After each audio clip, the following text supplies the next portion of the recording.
নমস্কাৰ। যোৱা 3 দিন ধৰি গৰিমা বৌৰ লগতে আছিলোঁ আৰু সেইবাবে কিছু জিৰণিৰ বাবে ঘৰলৈ আহিছিলোঁ। ঘৰলৈ আহি যেতিয়া পুৱা উঠি দেখিছোঁ বহুত ঘটনাই ঘটিছে ৰাতিৰ ভিতৰতে। বহুত স্ক্ৰীনশ্বট শ্বেয়াৰ হৈছে, বহুত মানুহৰ বহুত ধৰণৰ ভাষ্য আমি পাইছোঁ, দেখিবলৈ পাইছোঁ আমি সকলোৱে অসমবাসীয়ে। এতিয়া কথাটো হ'ল জুবিন গাৰ্গৰ মৃত্যুৰ তদন্ত আমাক লাগিব, উচিত শাস্তি পাব লাগিব দোষীয়ে। সেয়া লাগিলে যোনেই নহওক, সেয়া লাগিলে পৃথিৱীৰ যোনেই নহওক, আমাক উচিত তদন্তৰ প্ৰয়োজন হৈছে। বৰ্তমান জুবিন গাৰ্গ আমাৰ অসমৰ সম্পদ। আমাৰ জুবিন দাক এতিয়া আমাৰ মাজত নাই। তেখেত আৰু বহুদিন থাকিব পাৰিলেহেঁতেন, তেখেত আৰু বহুদিন থাকিলেহেঁতেন।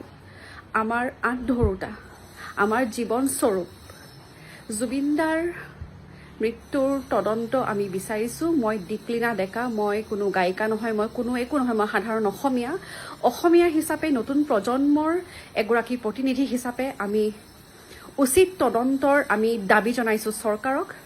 দ্বিতীয়তে কথাটো হৈছে গৰিমা শইকীয়া গাৰ্গ হোৱা সহজ নহয়। মই বহু বছৰ পোৱা নাই, মই 10 বছৰ পাইছোঁ। যোৱা 20-30 বছৰৰ পৰা তেখেতে জুবিন গাৰ্গ নামৰ এই সত্তাজনক বহুত লালন পোষণ কৰিছে। পত্নী হিচাপে নহয়, মাতৃ হিচাপেও। এগৰাকী মাতৃয়ে শিশু এটিক যেনেকৈ লালন পোষণ কৰে, যেনেকৈ মৰম কৰে, যেনেকৈ যত্ন লয়, শৰীৰটোত এটা দাগো আহিব নিদিয়ে, এটা একচিকুট কিবা পৰিবও নিদিয়ে, তেনেকুৱা হৈছে আমাৰ গৰিমা বৌ। গতিকে গৰিমা শইকীয়া গাৰ্গ হোৱা সহজ নহয়, আমি কল্পনাও কৰিব নোৱাৰোঁ। গতিকে মৃত্যুৰ পাছত জুবিনদাৰ প্ৰিয় নাৰী গৰিমা শইকীয়া গাৰ্গক এনেকৈ কোৱা বন্ধ কৰক। এয়া অতি বেদনাদায়ক।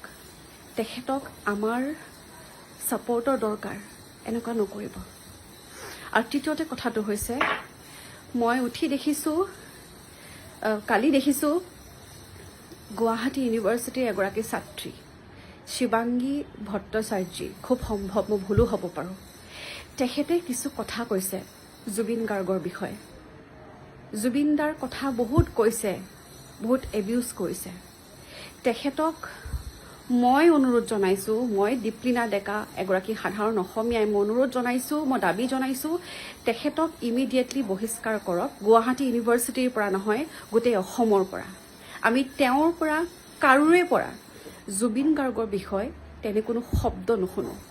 যিকোনো খবৰৰ বাবে যোগাযোগ কৰক 7099017330 লগতে 7099017110 নম্বৰত।